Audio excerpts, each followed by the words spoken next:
ಮೂರನೇ ಬಾರಿ ಪ್ರಧಾನಿಯಾಗಿ ದೇಶದ ಗದ್ದುಗೆ ಹಿಡಿಯೋದಕ್ಕೆ ಪ್ರಧಾನಿ ನರೇಂದ್ರ ಮೋದಿಯವರು ಸಾಕಷ್ಟು ಚಿಂತನೆಯಲ್ಲಿ ಕೂಡ ಇದ್ದಿತ್ತು ಹಾಗೂ ಸಿದ್ಧತೆ ಆಗಿತ್ತು ಹಾಗೂ ಸಂಸದೀಯ ನಾಯಕನಾಗಿ ಘೋಷಣೆ ಆಗಿತ್ತು ಎಲ್ಲವೂ ಕೂಡ ನಿನ್ನೆ ನೋಡಿದ್ವಿ ನಾವು. ಇನ್ನು ಸರ್ಕಾರ ರಚನೆಗೆ ಈಗಾಗಲೇ ಹಕ್ಕನ್ನು ಮಂಡಿಸಿದ್ದಾರೆ ನರೇಂದ್ರ ಮೋದಿಯವರು. ನಾಳೆ ಸಂಜೆ ಪ್ರಧಾನಮಂತ್ರಿಯಾಗಿ ಮತ್ತೆ ಪ್ರಮಾಣ ವಚನವನ್ನು ಸ್ವೀಕರಿಸ್ತಾ ಇದ್ದಾರೆ ಪೂರ್ವ ನಿಯೋಜಿತ ಪ್ರಧಾನಮಂತ್ರಿ. 3 ಇನ್ನಿಂಗ್ಸ್ಗಳನ್ನು ನಾವು ಅಲ್ಲಿಗೆ ದೇಶ ನೋಡಿದಂಗಾಗುತ್ತೆ. ಮೋದಿ ಕ್ಯಾಬಿನೆಟ್ನಲ್ಲಿ ಯಾರಿಗೆಲ್ಲ ಅವಕಾಶ ಸಿಗುತ್ತೆ, ಒಂದೇ ಹಂತದಲ್ಲಿ ಆಗಲಿದೆಯಾ ಕ್ಯಾಬಿನೆಟ್ ರಚನೆ ಅನ್ನೋದು ಕೂಡ ಅಷ್ಟೇ ಕುತೂಹಲಕ್ಕೆ ಕಾರಣ ಆಗ್ತಾ ಇದೆ. ಮೈತ್ರಿ ಪಕ್ಷಗಳ ಒತ್ತಡ, 2 ಹಂತದಲ್ಲಿ ಸಚಿವ ಸಂಪುಟ ರಚನೆಗೆ ಪ್ಲಾನ್ ಏನಾದರೂ ಮಾಡಿಕೊಂಡಿದ್ದಾರಾ ಅಥವಾ ಸುಲಲಿತವಾಗಿ ನಮ್ಮ ಸರ್ಕಾರದ ಕ್ಯಾಬಿನೆಟ್ ರಚನೆ ಆಗಿದೆ ಅನ್ನೋ ಮೆಸೇಜ್ ಅನ್ನ ಕೊಡ್ತಾರಾ? ಒಂದೇ ಹಂತದಲ್ಲಿ ಕ್ಯಾಬಿನೆಟ್ನಲ್ಲಿ ಖಾಲಿ ಇರುವಂತಹ ಸ್ಥಾನಗಳನ್ನ ಭರ್ತಿ ಮಾಡೋದ್ರ ಮೂಲಕ ಅನ್ನೋ ಕುತೂಹಲಕ್ಕೆ ನಾಳೆ ಉತ್ತರ ಸಿಗುತ್ತೆ. ನಾಳೆ ಸಂಜೆ ಪ್ರಧಾನಮಂತ್ರಿಯಾಗಿ ಪ್ರಮಾಣ ವಚನವನ್ನು ಸ್ವೀಕರಿಸ್ತಾರೆ. ಈ ಮೂಲಕ ನೆಹರು ಅವರ ದಾಖಲೆ ಏನಿತ್ತು, 3 ಸಲ ಹ್ಯಾಟ್ರಿಕ್ ಸಾಧನೆ ಏನಿತ್ತು, ಆ ಸಾಧನೆಯ ರೆಕಾರ್ಡ್ ಅನ್ನ ಪ್ರಧಾನಿ ನರೇಂದ್ರ ಮೋದಿ ಅವರು ಕೂಡ ಶೇರ್ ಮಾಡ್ಕೊಳ್ತಾರೆ ನಾಳೆ ಅನ್ನೋದು ತಿಳಿದು ಬರ್ತಾ ಇರುವಂತಹ ವಿಚಾರ. 52, 57, 62ರ ನಂತರ ಇಡೀ ಭಾರತ 60 ವರ್ಷಗಳಲ್ಲೇ ಹ್ಯಾಟ್ರಿಕ್ ಪ್ರಧಾನಿಯನ್ನ ನೋಡಿರಲಿಲ್ಲ.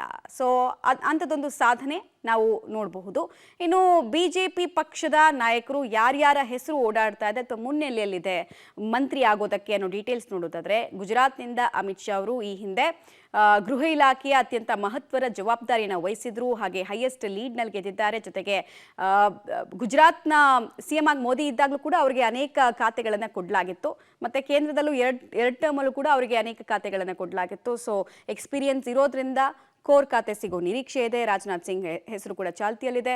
ಮಹಾರಾಷ್ಟ್ರದಿಂದ ನಿತಿನ್ ಗಡ್ಕರಿ, ಬಿಜೆಪಿಯ one of the strongest leader. Maharashtra ಹಾಗೂ ಉತ್ತರ ಭಾರತದ ಅತ್ಯಂತ ಹೆಚ್ಚು ಪ್ರಭಾವಿ ನಾಯಕರ ಪೈಕಿ ನಿತಿನ್ ಗಡ್ಕರಿ ಕೂಡ ಒಬ್ಬರು. ಹಿಂದೆ ಸಾರಿಗೆ ಇಲಾಖೆಯ ಜವಾಬ್ದಾರಿನ ಹೊತ್ತಿದ್ರು. ರಾಜ್ಯಸಭೆ ಸದಸ್ಯೆ ನಿರ್ಮಲಾ ಸೀತಾರಾಮನ್ ಅವರಿಗೂ ಕೂಡ ಈ ಸಲ ಅವಕಾಶಗಳು ಒದಗಿ ಬರೋ ಸಾಧ್ಯತೆ ಇದೆ. ಹಿಂದೆ 2019ರಲ್ಲಿ ವಿತ್ತ ಸಚಿವೆಯಾಗಿ ಕಾರ್ಯನಿರ್ವಹಿಸಿದ್ರು. ಅದಕ್ಕೆ ಸಾಕಷ್ಟು ಟೀಕೆ ಕೂಡ ಇತ್ತು. ಬಟ್ ಈ ಸಲ ಅವ್ರಿಗೆ ಯಾವ ಖಾತೆ ಕೊಡ್ತಾರೆ ಅನ್ನೋದು ಕುತೂಹಲ ಇದೆ. ಖಾತೆ ಸಿಗಬಹುದಾದ ಅನೇಕರು ಯಾರ್ಯಾರು ಅಂತ ನೋಡಿದಾಗ, ಇನ್ನೊಂದು ಕಡೆಗೆ ಜೈಶಂಕರ್ ವಿದೇಶಾಂಗ ಇಲಾಖೆಯ ಜವಾಬ್ದಾರಿಯನ್ನು ನಿರ್ವಹಿಸಿದ್ರು ಲಾಸ್ಟ್ ಟೈಮ್. ಸೊ ಈ ಸಲ ಕೂಡ ಅದನ್ನು ಕಂಟಿನ್ಯೂ ಮಾಡ್ತಾರೆ. ಬಿಕಾಸ್ ಇವ್ರಿಗಿರುವಂತಹ ಎಕ್ಸ್ಪರ್ಟೈಸ್ ಆ ಕ್ಷೇತ್ರದಲ್ಲಿ ಬಹಳ ದೊಡ್ಡದು ಅನ್ನೋದು ಬಿಜೆಪಿ ನಾಯಕರ ನಂಬಿಕೆ. ಹೀಗಾಗಿ ಜೈಶಂಕರ್ ಅವರ ಹೆಸರು ಕೂಡ ಚಾಲ್ತಿಯಲ್ಲಿದೆ. ಮತ್ತೆ ಮೋದಿ ಸರ್ಕಾರದ ಸ್ಪೆಷಾಲಿಟಿನೇ ಹಾಗೆ ಬ್ಯೂರೋಕ್ರಾಟ್ಸ್ಗಳನ್ನೆಲ್ಲ ಇಲ್ಲಿ ಮಿನಿಸ್ಟ್ರು ಮಾಡಿದಂತಹ ಅನೇಕ ಉದಾಹರಣೆಗಳ ಪೈಕಿ ಮೊದಲನೇದಾಗಿ ನಮ್ಗೆ ಕೋಟ್ ಮಾಡೋದಕ್ಕೆ ಸಿಗೋದು ಅವರು.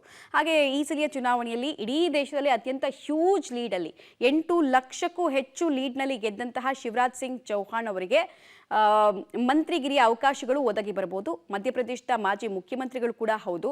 ಇನ್ಫ್ಯಾಕ್ಟ್ ಅವರ ಹೆಸರು ಬಿಜೆಪಿ ಅಧ್ಯಕ್ಷರ ಸ್ಥಾನಕ್ಕೆ, ರಾಷ್ಟ್ರಾಧ್ಯಕ್ಷರ ಸ್ಥಾನಕ್ಕೂ ಕೂಡ ಚಾಲ್ತಿಯಲ್ಲಿತ್ತು. ಪಿಯೂಷ್ ಗೋಯಲ್ ಹಿಂದೆ ಇವರು ನಿಭಾಯಿಸಿದಂತಹ ರೈಲ್ವೆ ಖಾತೆಯ ಜವಾಬ್ದಾರಿಗೆ ಇಂದಿಗೂ ಇವ್ರ ಬಗ್ಗೆ ಜನ ಮಾತಾಡ್ತಾರೆ. ಮೋಸ್ಟ್ ಇಂಟೆಲೆಕ್ಚುಯಲ್ ನಾಯಕ ಬಿಜೆಪಿ ಪಾಳೆಯದಲ್ಲಿ ಅನ್ನುವಂತಹ ಮಾತು. ಅಶ್ವಿನಿ ವೈಷ್ಣವ್ ಮತ್ತೊಬ್ಬ ಇಂಟೆಲೆಕ್ಚುಯಲ್ ನಾಯಕ, ಜೊತೆಗೆ ರೈಲ್ವೆ ಖಾತೆಯನ್ನು ಅತ್ಯಂತ ಸಮರ್ಥವಾಗಿ ನಿಭಾಯಿಸುವಂತಹ ಸಾಮರ್ಥ್ಯ ಇವರಿಗಿದೆ ಅನ್ನೋ ಮಾತು ಸದ್ಯ ಕೇಳಿ ಬರ್ತಾ ಇದೆ. ಸೊ ಅಶ್ವಿನಿ ವೈಷ್ಣವ್ ಅವರ ಹೆಸರು ಕೂಡ ಮುನ್ನೆಲೆಯಲ್ಲಿದೆ. ಸ್ಮೃತಿ ಇರಾನಿ ಈ ಸಲ ಅಮೇಥಿಯಲ್ಲಿ ಸೋಲು ಕಂಡ್ರು ಕೂಡ ರಾಜ್ಯಸಭೆಗೆ ಇವ್ರನ್ನ ಆಯ್ಕೆ ಮಾಡಿ ಮಿನಿಸ್ಟರ್ ಮಾಡಬೇಕು ಅನ್ನೋ ಚಿಂತನೆಯಲ್ಲಿ ಬಿಜೆಪಿ ಹೈಕಮಾಂಡ್ ಇದ್ದ ಹಾಗೆ ಕಾಣಿಸ್ತಾ ಇದೆ. ಹೀಗಾಗಿ ಇವ್ರಿಗೂ ಕೂಡ ಮಂತ್ರಿಗಿರಿ ಸಿಗಬಹುದು. ಹಾಗೆ ಗುಣಾ ಕ್ಷೇತ್ರದಿಂದ ಸತತವಾಗಿ ಗೆಲ್ತಾ ಇರುವ, ಹಾಗೆ ಸಿವಿಲ್ ಏವಿಯೇಷನ್ ಮಿನಿಸ್ಟರ್ ಆಗಿದ್ರು 2019ರ ಮೋದಿ ಸರ್ಕಾರದ ಅವಧಿಯಲ್ಲಿ ಇವರು. ಸೊ ಜ್ಯೋತಿರಾದಿತ್ಯ ಸಿಂಧಿಯಾ ಅವರಿಗೆ ಮತ್ತೊಮ್ಮೆ ಅವಕಾಶಗಳು ಒದಗಿ ಬರೋ ಸಾಧ್ಯತೆ ಇದೆ. ಅರ್ಜುನ್ ಮುಂಡಾ ಜಾರ್ಖಂಡ್ನ ಪ್ರಭಾವಿ ನಾಯಕ. ಸೊ ಇವ್ರ ಹೆಸರು ಕೂಡ ಮಂತ್ರಿಗಿರಿ ಸಿಗಬಹುದು ಅನ್ನೋ ಲಿಸ್ಟ್ನಲ್ಲಿದೆ. ಅಥವಾ ಮೋದಿಯವರ ಕ್ಯಾಬಿನೆಟ್ನಲ್ಲಿ ಸ್ಥಾನ ಪಡಿಬಹುದು, ದಕ್ಕಬಹುದು ಅನ್ನೋ ಹೆಸರಿನಲ್ಲಿ ಅರ್ಜುನ್ ಮುಂಡಾ ಅವರ ಹೆಸರು ಕೂಡ ಇದೆ. ಜಾರ್ಖಂಡ್ನ ಪ್ರಭಾವಿ ನಾಯಕ. ಹರ್ದೀಪ್ ಸಿಂಗ್ ಪುರಿ ಇವರಿಗೂ ಕೂಡ ಅವಕಾಶವನ್ನು ಮಾಡಿಕೊಡ್ಬೇಕು ಅಂತ ಹೇಳಿ ಸದ್ಯಕ್ಕೆ ಆಲೋಚನೆಯಲ್ಲಿ ಬಿಜೆಪಿ ಪಾಳಿಯ ಇದ್ದ ಹಾಗೆ ಕಾಣಿಸ್ತಾ ಇದೆ. ಅಥವಾ ಸರ್ಪ್ರೈಸಿಂಗ್ ಫ್ಯಾಕ್ಟರ್ ಅನ್ನೋ ರೀತಿ ಇವ್ರ ಜಾಗಕ್ಕೆ ಇನ್ನೊಬ್ರು ಬಂದ್ರು, ಆ ಕ್ಷೀಣ ಸಾಧ್ಯತೆ ಕೂಡ ಇದೆ. ಅನುರಾಗ್ ಠಾಕೂರ್ ಪ್ರಬಲ ಖಾತೆಗಳನ್ನ ಹಿಂದಿನ 2 ಅವಧಿಯಲ್ಲಿ ನಿಭಾಯಿಸಿದಂತಹ ವ್ಯಕ್ತಿ, ಹಿಮಾಚಲ ಪ್ರದೇಶದವರು. ಸೊ ಇವ್ರಿಗೂ ಕೂಡ ಅವಕಾಶಗಳು ಒದಗಿ ಬರಬಹುದು ಅನ್ನೋ ಮಾತಿದೆ. ಹಾಗೆ ಪರಶೋತ್ತಮ್ ರೂಪಾಲ ರಾಜ್ಯಸಭೆಯ ಸದಸ್ಯರು, ಇವರ ಹೆಸರು ಕೂಡ ಇದೆ. ಮಂತ್ರಿ ಯಾರಾಗಬಹುದು ಅನ್ನೋ ವಿಚಾರದಲ್ಲಿ ಗಮನಿಸಿದಾಗ ಇವ್ರ ಜೊತೆಗೆ ಕರ್ನಾಟಕದಿಂದ ಯಾರ್ಯಾರಿಗೆ ಪಾಲ್ ಸಿಗಬಹುದು ಅನ್ನೋದು ನೋಡಿದಾಗ ಪ್ರಹ್ಲಾದ್ ಜೋಶಿ, ಹಿಂದೆ ನಾವು ನೋಡಿದ್ವಿ ಸಂಸದೀಯ ವ್ಯವಹಾರಗಳನ್ನ ಇವ್ರು ನೋಡ್ಕೊಂಡಿದ್ರು. ಆಮೇಲೆ ದಿವಂಗತ ಅನಂತ್ ಕುಮಾರ್ ಅವರ ಜಾಗಕ್ಕೆ ಇವರನ್ನು ನೋಡ್ತಾರೆ ಬಿಜೆಪಿ ನಾಯಕರು. ಸೊ ಪ್ರಬಲ ಖಾತೆ ಇವ್ರಿಗೆ ಸಿಕ್ಕೇ ಸಿಕ್ಕತ್ತೆ ಅನ್ನೋ ನಿರೀಕ್ಷೆ ಇದೆ. ನರೇಂದ್ರ ಸಿಂಗ್ ತೋಮರ್ ಹಿಂದೆ ಕೃಷಿ ಸಚಿವರಾಗಿ ಕಾರ್ಯವನ್ನು ನಿರ್ವಹಿಸಿದ್ರು. ಸೊ ಈ ಸಲ ಕೂಡ ಪ್ರಬಲ ಖಾತೆಯೊಂದು ಇವ್ರಿಗೆ ಸಿಗಬಹುದು ಅನ್ನೋ ನಿರೀಕ್ಷೆ. ಬಿಹಾರದಿಂದ ಗಿರಿರಾಜ್ ಸಿಂಗ್, ಇವರು ಬೆಗುಸರಾಯ್ ಅನ್ನುವಂಥ ಕ್ಷೇತ್ರ ಬರುತ್ತೆ. ಆ ಕ್ಷೇತ್ರದಲ್ಲಿ ಗೆಲ್ಲೋ ಮೂಲಕ ಬಿಹಾರದಲ್ಲಿ ಪ್ರಭಾವಿ ನಾಯಕರಾಗಿ ಗುರುತಿಸಿಕೊಂಡಿದ್ದಾರೆ. ದೆಹಲಿಯಿಂದ ಬಾನ್ಸುರಿ ಸ್ವರಾಜ್ ಅವರಿಗೆ ಅವಕಾಶ ಸಿಗಬಹುದು ಅನ್ನೋ ಮಾತು ಕೇಳಿ ಬರ್ತಾ ಇದೆ. ಸುಷ್ಮಾ ಸ್ವರಾಜ್ ಅವರ ಪುತ್ರಿ. ಇನ್ನೊಂದು ಕಡೆಗೆ ಗಜೇಂದ್ರ ಸಿಂಗ್ ಶೆಖಾವತ್ ಹಿಂದೆ ಕೂಡ ಮಂತ್ರಿ ಆಗಿದ್ರು, ಈ ಸಲ ಕೂಡ ಮಂತ್ರಿ ಆಗಬಹುದು. ರಾಜಸ್ಥಾನದ ಒಂದು ಕ್ಷೇತ್ರ ಇವರು ರೆಪ್ರೆಸೆಂಟ್ ಮಾಡ್ತಾ ಇರೋದು. ಭೂಪೇಂದ್ರ ಯಾದವ್ ಅವರ ಹೆಸರು ಕೂಡ ಮುನ್ನೆಲೆಯಲ್ಲಿದೆ. ಪ್ರಾದೇಶಿಕವಾರು ಜಾತಿವಾರು ಲೆಕ್ಕಾಚಾರಗಳನ್ನ ಕೂಡ ಇಲ್ಲಿ ಇಟ್ಕೊಂಡು ಇವರನ್ನು ಮಂತ್ರಿ ಮಾಡಬೇಕು ಅಂತ ಯೋಚನೆಯನ್ನ ಸದ್ಯಕ್ಕೆ ಬಿಜೆಪಿ ಹೈಕಮಾಂಡ್ ಮಾಡ್ತಾ ಇದೆ.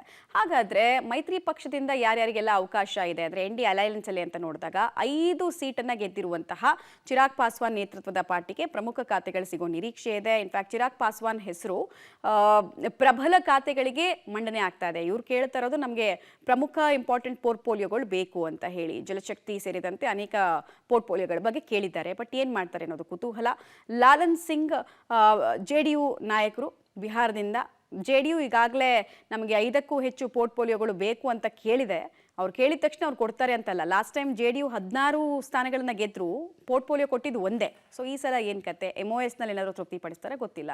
ಇನ್ನೊಂದು ಕಡೆಗೆ ಒಕ್ಕಲಿಗ ಸಮುದಾಯದ ಪ್ರಭಾವಿ ನಾಯಕ, ರಾಜ್ಯದ ಮಾಜಿ ಮುಖ್ಯಮಂತ್ರಿ ಆಗಿರುವಂತಹ HD ಕುಮಾರಸ್ವಾಮಿ ಅವರು ಸೆಂಟ್ರಲ್ ಮಿನಿಸ್ಟರ್ ಆಗೋದು ಬಹುತೇಕ ನಿಕ್ಕಿಯಾಗಿದೆ. ಬಟ್ ಯಾವ ಖಾತೆ ಅನ್ನೋದು ಗೊತ್ತಿಲ್ಲ. ಕೃಷಿ ಖಾತೆ ಬಗ್ಗೆ ಒಲವನ್ನು ವ್ಯಕ್ತಪಡಿಸ್ತಾ ಇದ್ದಾರೆ. ನೋಡಬೇಕು ಯಾವ ರೀತಿ ಮನ್ನಣೆ ಸಿಗುತ್ತೆ ಅಂತ ಹೇಳಿ. ಅಪ್ನಾದಳ್ ಬಿಜೆಪಿ ಜೊತೆಗೆ 2014ರಿಂದ ಸುದೀರ್ಘವಾಗಿರುವಂತಹ ಮೈತ್ರಿ ಪಾರ್ಟಿ. ಇವರು ಉತ್ತರ ಪ್ರದೇಶದಲ್ಲಿ ಗೆಲ್ಲೋದೇ 2 ಸ್ಥಾನ. ಬಟ್ ಬಿಜೆಪಿ ಜೊತೆಗೆ ಒಡನಾಟ ತುಂಬಾ ಚೆನ್ನಾಗಿದೆ. ಆ ಒಡನಾಟದ ಲಾಭ ಅನುಪ್ರಿಯ ಅವ್ರಿಗೆ ಸಿಗಬಹುದು ಅನ್ನೋ ನಿರೀಕ್ಷೆ. ಇನ್ನು ಜಿತಿನ್ ರಾಮ್ ಮಾಂಜಿ ಇದ್ದಾರಲ್ಲ, ಇವರು ಬಿಹಾರದ ಮಾಜಿ ಮುಖ್ಯಮಂತ್ರಿ. ಸೊ ಇವ್ರಿಗೂ ಕೂಡ ಸೆಂಟ್ರಲ್ ಕ್ಯಾಬಿನೆಟ್ನಲ್ಲಿ ಪ್ರಮುಖ ಸ್ಥಾನಮಾನಗಳು ಸಿಗುವಂತಹ ನಿರೀಕ್ಷೆ ಇದೆ. ಸೆಂಟ್ರಲ್ ಪ್ರಭಾವಿ ಖಾತೆನೇ ಬೇಕು ಅಂತ ಕೇಳಿದ್ದಾರಂತೆ. ಬಟ್ ಆ ಖಾತೆ ಸಿಗುತ್ತಾ ಅಥವಾ MOSಗೆ ತೃಪ್ತಿ ಪಟ್ಕೊಳ್ಬೇಕಾ ಗೊತ್ತಾಗುತ್ತೆ.